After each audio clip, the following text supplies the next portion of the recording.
জুলাই আন্দোলনে চট্টগ্রাম ছিল দেশের অন্যতম সংঘর্ষপ্রবণ এলাকা।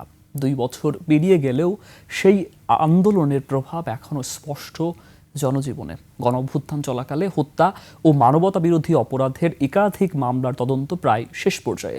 তবে জুলাই আন্দোলনের মামলা প্রক্রিয়ায় গতি আনা উচিত বলে মনে করছেন সংশ্লিষ্টরা।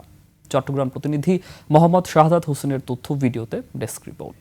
শিয়া বাটার ও ভিটামিন সমৃদ্ধ লিলি বিউটি সোপ, তারুণ্যময় উজ্জ্বল ত্বকের জন্য। জুলাই আন্দোলনে চট্টগ্রাম ছিল দেশের অন্যতম সংঘর্ষপ্রবণ এলাকা। টাইগার পাস আগ্রাবাদ এবং চট্টগ্রাম বিশ্ববিদ্যালয় এলাকার টানা বিক্ষোভ, অবরোধ ও সংঘর্ষে অচল হয়ে পড়েছিল জনজীবন। চট্টগ্রামের সংঘটিত হত্যা ও মানবতাবিরোধী অপরাধের একাধিক মামলার তদন্ত শেষ পর্যায়ে। সাবেক মন্ত্রী ডক্টর হাসান মাহমুদ, মহিবুল হাসান চৌধুরী নওফেল, সাবেক সংসদ সদস্য ABM ফজলে করিম চৌধুরী সহ 22 জনের বিরুদ্ধে অভিযোগ গঠনের প্রক্রিয়া চলছে।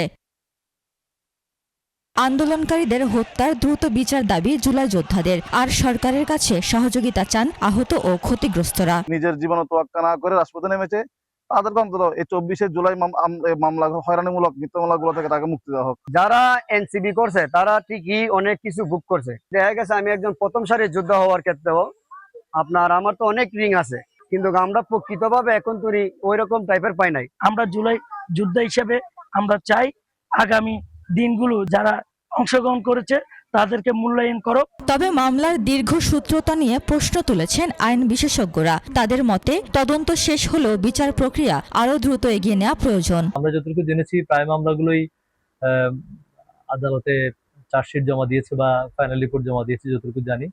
তবে সঠিক তদন্ত যদি হয় তাহলে এই ঘটনাগুলোর সাথে যারা জড়িত তাদের বিচারটা নিশ্চিত করা হয়তো আদালতের পক্ষে সহজ হবে।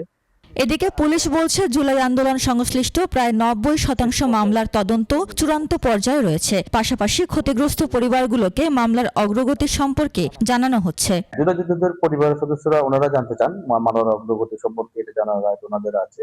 মামলা কোন পর্যায়ে আছে বা কি পর্যায়ে আছে ওনারা যখনই জানতে চান আমরা ওনাদেরকে মামলার টাইম টু টাইম মামলার অগ্রগতি সম্পর্কে ওনাদেরকে আমরা অবহিত করি।